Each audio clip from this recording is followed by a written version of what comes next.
So the ultrasound machine was rolled in, and he said, "I don't know how to tell you this, but there's no heartbeat." And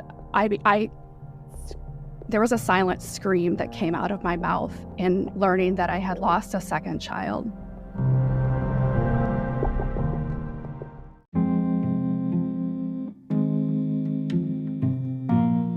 Welcome back to A Fresh Story. This episode is part of a special series for October, as it is Pregnancy and Infant Loss Awareness Month. We are honored to hold space for these profound conversations and share these stories. These stories may be of grief, but they are also of hope, resilience, and most of all, unconditional love. As a reminder, be gentle with your heart. And if you are not able to listen to this episode at the moment, we understand and we're holding you close. These conversations will change you as they have changed us. I'll let these amazing women tell you in their own words.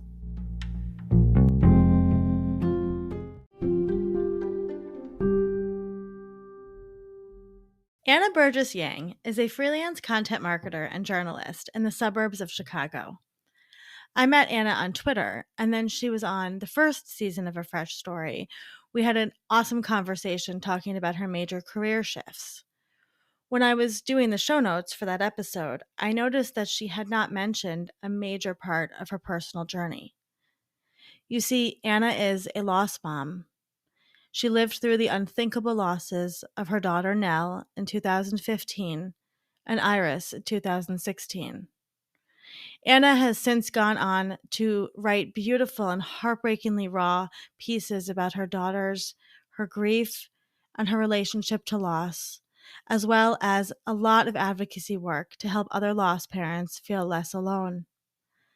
I invited Anna back on the podcast to talk about losing her daughters and how we can support people who are experiencing this loss. And Anna did come back, and we talked. I know you will be changed forever by her words, as I was. I'll let Anna explain a little bit more. So in 2015, I was pregnant for the third time. My first two pregnancies were the definition of normal.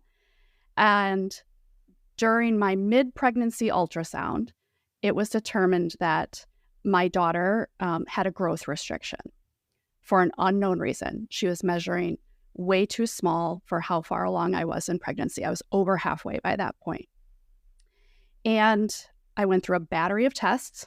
Everything was normal, genetic, viruses, totally fine. So I was kind of awaiting the next step and trying to diagnose what the problem was. I was at a routine appointment with my OBGYN, and I found out during that appointment that my daughter had no heartbeat.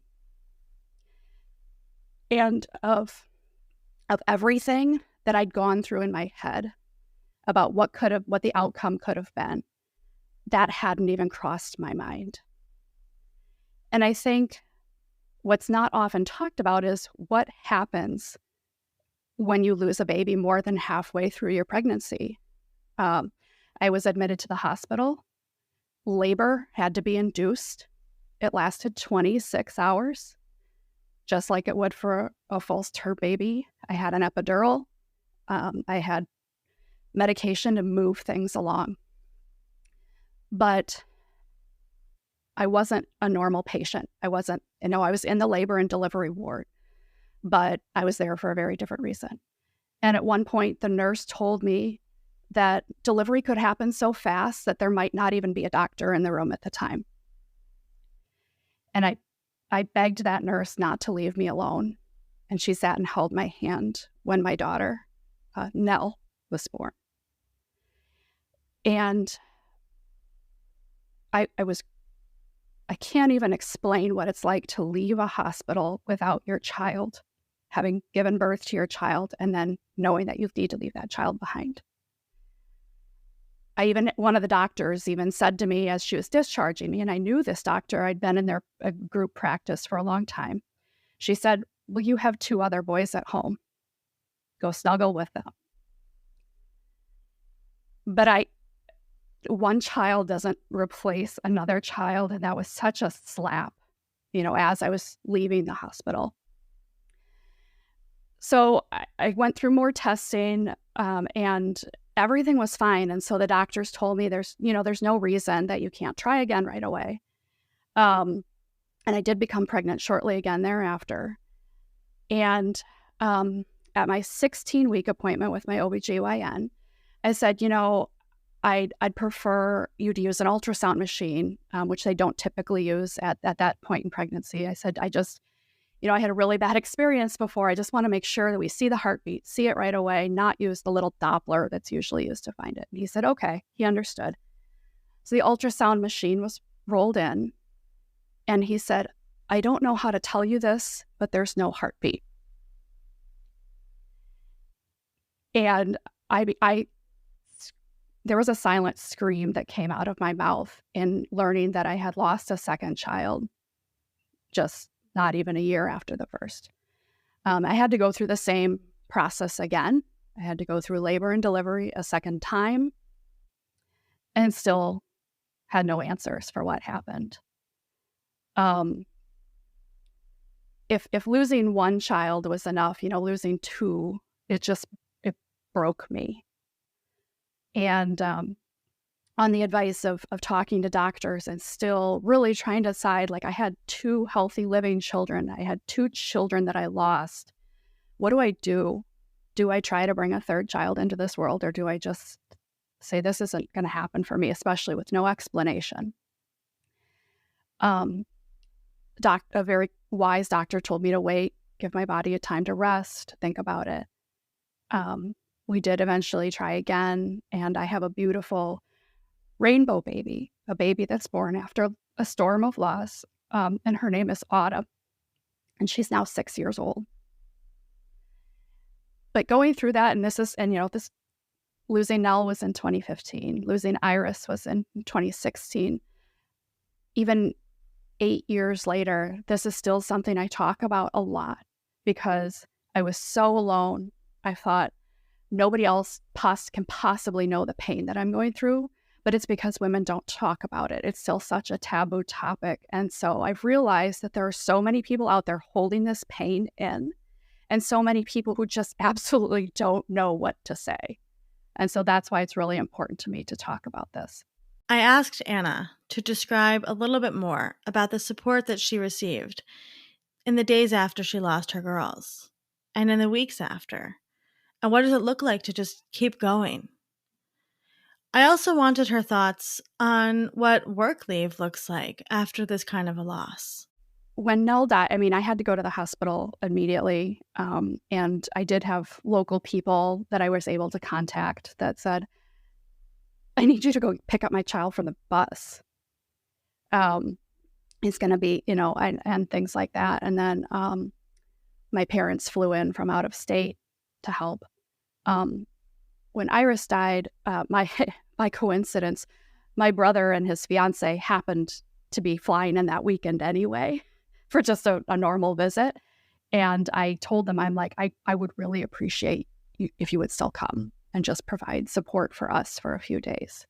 But one thing I talk about a lot is that work leave that's provided to women who are going through this is so different than what's provided to a woman who has a living child.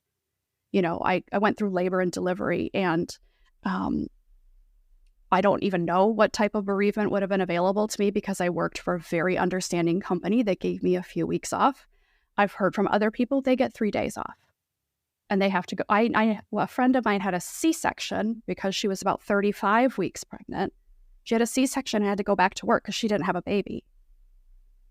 And so the support is often very minimal for women that are experiencing such a loss. And even miscarriages that happen earlier can be very traumatic for the body. As your body's kind of processing what's happening, it can be severe cramping, bleeding, things like that. And women are just expected to just show up back at work. As Anna and I were chatting, I wanted to know more. In fact, I wanted to know everything. I wanted to know, What is it like to leave the hospital without your child? Not once, but twice. How do you explain this loss to your other children? What is pregnancy after loss like? And how do you hold out hope that everything will just be okay? And how does Anna honor her daughters? How does she spend time with them? And what does she say when people ask her how many children she has? And why do we talk about our living children, but we don't talk about our children who have passed? I wanted Anna to give me answers on everything. And as the journalist she is, Anna did. It was devastating. The hospital gave me a box of mementos, that had been put together. I couldn't open it. I did later. It had like a little tiny knit hat that somebody had made. Somebody made a bracelet and left it in there. I was very lucky. I didn't realize how lucky until much later. But my local hospital has an excellent support system and resources for women that have experienced loss. And so one of the nurses had taken footprints and had done little footprints, and those were in the box. And those are like, if my house were on fire, I'd be leaving with those footprints because those are literally all I have. But leaving, I was wheeled out of the hospital. I was wheeled out of a labor and delivery ward and just drove home with my husband without our child. So my two older sons were, I think, 6 and 4 when Nell died. So it was hard because, at that age, they're not super aware. So, we had to have a conversation with them that we were going to have a baby. They knew. And now we're not anymore. And kind of just said, the baby got sick and we don't really know what happened. Because we've done these things over and over for years, they know, that we get a cake every year on Nell's birthday and Iris's birthday. We're just like, oh, it's their birthday. We're going to get a cake. So even though they're, middle school now, it's still part of their life. And I also, I have a family photo from when Autumn was born. She was maybe 4 months old. And a friend of mine, who's an artist, drew in some silhouettes of Nelle and Iris. And so they look like they're about, 3 or 4, which they would have been around that time. And that is one of my most treasured things. It's in our family living room. And when my older son was in 2nd grade and he had to bring in a family photo for a school project, that's the picture he chose. That's what he took to his classroom. And I sent the teacher a little note and I said, this is what this is. And I'm not sure what he's going to say about it, but I want you to be aware that that's what this photo represents. So I think for them, my older 2 in particular, it's part of their lives. For Autumn, it's a little different because she's 6, so she's kind of that age that they were when they kind of didn't quite grasp what's going on. And it's in my mind that I'm going to have that discussion with her as she gets older, that she came after, that we kept going, we kept trying, and she's here. And that's something I really struggle with. And I know other parents struggle with also, is she wouldn't exist if we hadn't lost the other 2. And that is so hard to grapple with, and I have other friends that have felt the same way, the way, they became pregnant within a time frame or whatever, that they know that their rainbow baby wouldn't be here if they hadn't lost a child. And it's so hard because that one child is not a replacement for another child. But, that rainbow is that hope and that wanting to continue. And I also wholeheartedly respect and know women who say, especially if multiple losses, I can't do this again. And I've talked to women about that before and say, you have to draw that line in the sand for yourself and know what you can handle. And I had said, if that 3rd pregnancy had been a loss, I was done. I could not do it again. That was going to be my breaking point. I got lucky, whatever. But I kind of said out to myself, I know what I can handle and what I can't. And it was okay for me to say, that's going to be enough. So with my pregnancy with Autumn, I was incredibly detached because yeah, everybody says it was a fluke. We couldn't find anything wrong. It just happened. And then it happened again with still no explanation. And so I went to, my hospital had a support group. I went to a support group specifically for parents expecting a child after loss, and talked about, with these other moms, what they were feeling and what they were going through. And I said, I don't feel anything. I can't get attached to this baby. I don't know if I'm going to be bringing her home. Even as the weeks, even as I got to third trimester and I was closely monitored by doctors and did everything, I still could not believe that I was going to bring a baby home. And a friend of mine said, you're allowed to feel joy. And I said, I can't. And she said, then we're going to hold joy for you. And I said that to a friend recently. I said, you don't have to feel joy. I'll do that. I'll hold that hope for you. And that was a really important thing that somebody said to me, that it was okay. Give me permission to not feel okay. And in my support group, I think, or maybe it was after, but the other thing that came across was I can love her for the rest of her lifetime. She's not going to be harmed at all by me being detached from my pregnancy. There's, she'll be fine. She'll never know that I had that feeling while I was pregnant, because I can love her forever after she's born. But yes, it does totally mess with your worldview. With, you think this can't happen to me. It can't happen again. Even though it is so common, but we just don't talk about it. Well, one thing I'll say before I dive into honoring them is, it is a difficult thing to answer the question, how many children do you have? I remember very distinctly, I think after Nelle and Iris had died,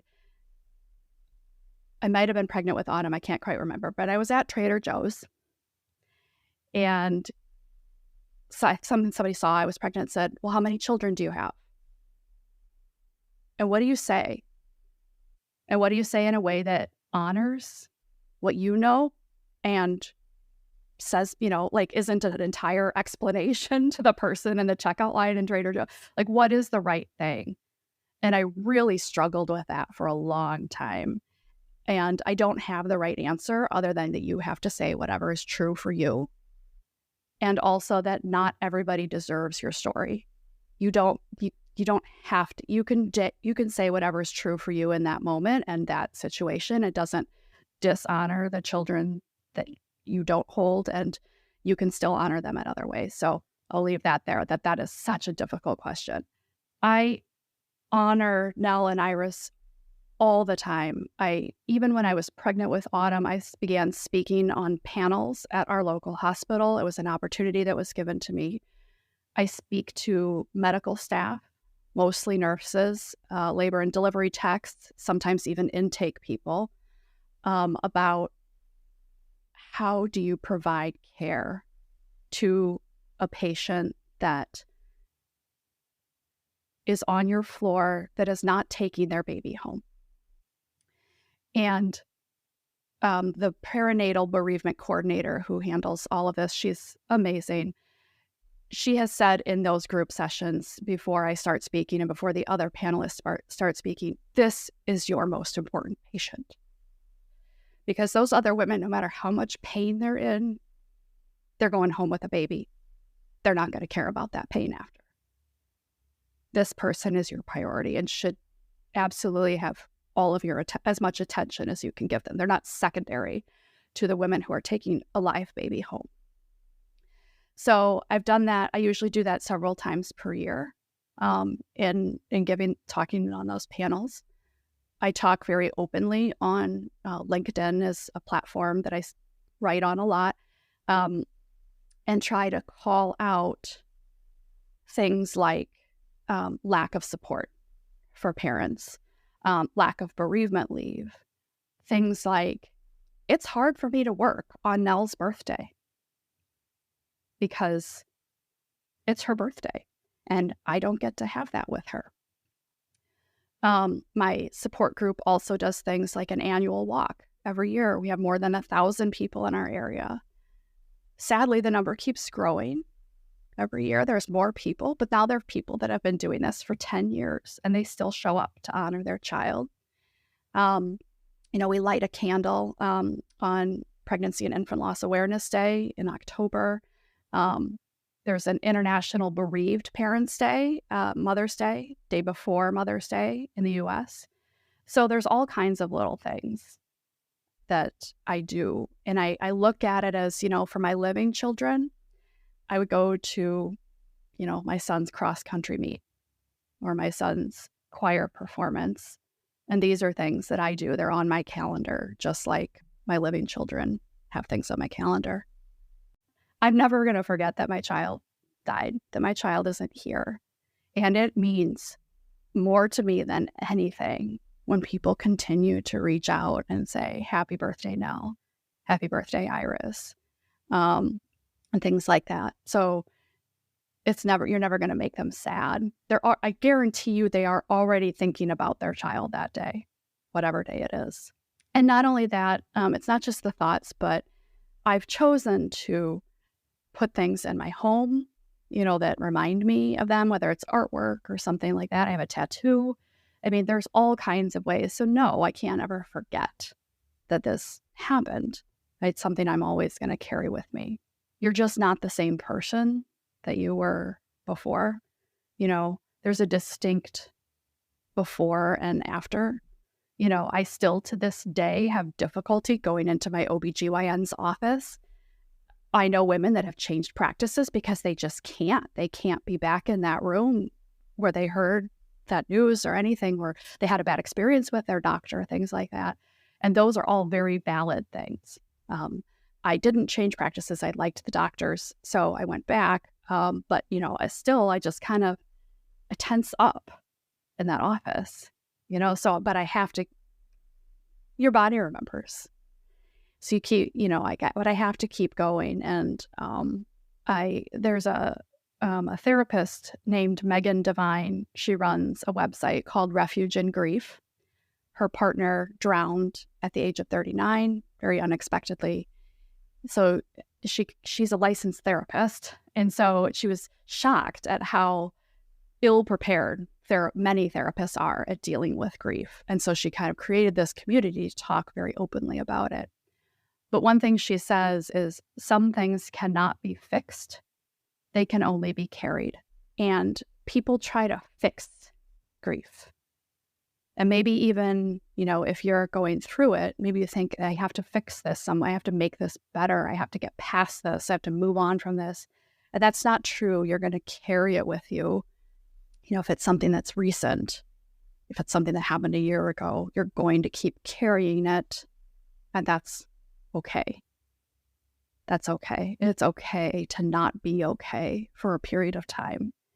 But yes, it is possible to keep moving, as I like to say. You don't move on necessarily, but you just keep moving. You just have to find how you can continue to honor your child in a way that makes sense for you, in a way that preserves whatever memories you have, whether it was, if it was an early pregnancy loss, maybe it was that memory of that first pregnancy test. Maybe you did get to hear a heartbeat at some point. So it's that memory. There's so many things you can do to carry that with you and to keep remembering that you were a parent. It doesn't take much. And if you think about living children, people think about them all the time. Their teachers, their friends, whatever. I text the parents of my friends. I'm like, oh, this is going on with one of my kids. So there's constant conversation about your living children. I don't know why we have to feel like there can't be conversation about the children that aren't here. Because like I said, I guarantee you that that parent is thinking about that child all the time. So it's just another way to kind of keep their memory alive. I asked Anna to share what she wants the world to know about losing your child and how we can actually support our friends and family members who are experiencing this loss, especially those things we shouldn't say and what we should say? I think mostly for the rest of the world is to be more understanding. I think there's just a lot of, if you haven't gone through it, you really just have no idea. There's a lot of things in life that are like that. And pregnancy loss is one of them. And you can't necessarily know what that person is going through unless you've been through it yourself. And people do process pregnancy loss in different ways, and that's fine too. But I think there really is a lack of empathy around pregnancy loss, mostly because it isn't talked about. We expect grandparents to die to some extent. We expect our parents to die eventually. But a child loss and an infant loss is kind of an out of order. So it makes people feel really uncomfortable. And people say the worst things they say, well, at least you got pregnant. Well, you can have another child. When are you going to try again? Those things just should not be said to parents. In general, it's a private decision. Your baby's in heaven now is another one that I've heard. Somehow that's okay, an okay outcome. And so there are just a lot of really flippant comments or people trying to minimize the pain, and it just can't happen. And so things to say would be, like I mentioned, how are you doing today? Or I'm here with you. Is there anything you need? Rather than trying to make light or trying to gloss over or say, well, it was just pregnancy. It's not a full-blown baby. Yeah, it's your child. Just be quiet or say, don't know what to say, I'm sorry. Or don't know what to say, I'm sorry. That's totally okay to say that I don't know how you feel. That's fine. Something that the leader of my support group has said is the loss of a child at any gestational age is the loss of a dream. For many women, parents, not just women, men too, the minute you get that positive pregnancy test, you're thinking about everything in the future. You might be picking out wall colors in your head. You might buy clothes early, things like that. There's so many things. And so you might think, oh, I'd love for my child to, take a ballet class someday or something, or I hope that they do this. So the loss of a child, it doesn't matter the gestational age, is the loss of a dream. I think that's what people don't get, and why they say things like, well, you can have another child, something like that. And it's like, well, no, I wanted that one. I wanted that child. That was my child too. And so I think that's really an important thing for people to keep in mind, is that no matter the gestational age, the minute you get that test, you're a parent. You start thinking ahead, and that was just taken away from you. I have a fellow lost parent, so it's a little different, but she says things like, I saw 2 butterflies at Target today, and it made me think of your 2 girls. Amazing. Because that's another way that they continue to be remembered. A little different, but I'll give this example. So I had a friend of mine who was in the camp of, I don't know what to say. So in kind of those first months, she just kept sending me pictures of exotic birds with nothing, she's like, here's a pretty bird I found online. And I knew she was doing that because, and she said, at the first time, she's like, I don't know what to say, so here's a bird. And then she just kept sending me birds. And so every time it would just make me smile. And she did it for the longest time. Just randomly, I'd get a picture of a bird. And so I think, there's ways, whether it's in the early days or even years later, to just say, hey, I saw something that made me think of you. Another one of my friends who lost her son, they always think of pennies because of the Frank Sinatra song Pennies from Heaven. So people send her pictures of pennies if they see them on the ground. They say, oh, Jonathan was talking to me. So I think that that's totally appropriate and just, it's amazing. I wanted to know what Anna would say to somebody who is currently experiencing this type of loss. And here's what she had to say. One is that you're not alone. I absolutely felt like I was alone. And I thought nobody else could understand the pain of what I was going through, and that it wasn't true. And there's a whole community of women out there who have been through this pain and who know what you're going through. And they may not be talking about it openly, but they know. And it took me a year to go to my first support group meeting. I go through SHARE, which is a national program that has local affiliates. It's for pregnancy and infant loss. And it was through that group that I knew that I found that I wasn't alone. So one, finding some support, whether it's online or in person or anything like that. Even if you just listen and can't. I remember in my first meeting, I couldn't even get the words out. Like, we went around, they said, do you want to share your story? And it was, I could barely get through it, even a year later. The other thing I'll say is our society is very good at telling you that you need to move on, and you don't. Grief is absolutely, there's no timeline for it. You should not feel like you need to be over it at any particular time.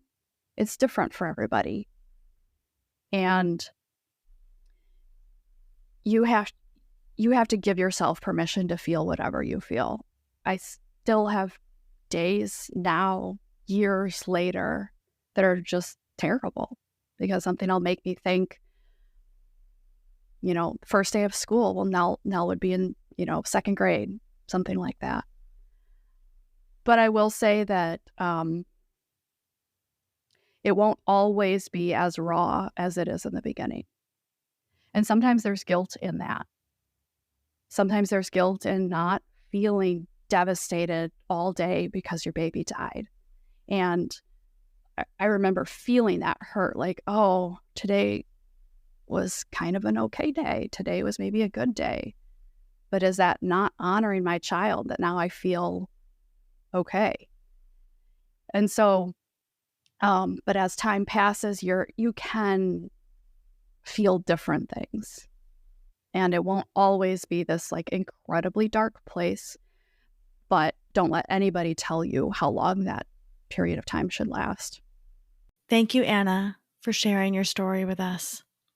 And thank you for sharing Nelle and Iris with us. We will remember them always.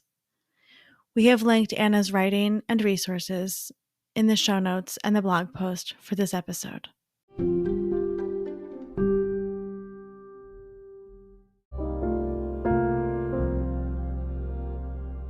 A Fresh Story is produced by Fresh Starts Registry. A heartfelt thank you to all of the women who shared their stories in this special series. And a special thank you to Alex Mooney, who has been our special consultant for these episodes. If you are experiencing pregnancy or infant loss, we hope that these episodes helped you feel a little bit less alone. We love you, and we are holding you close.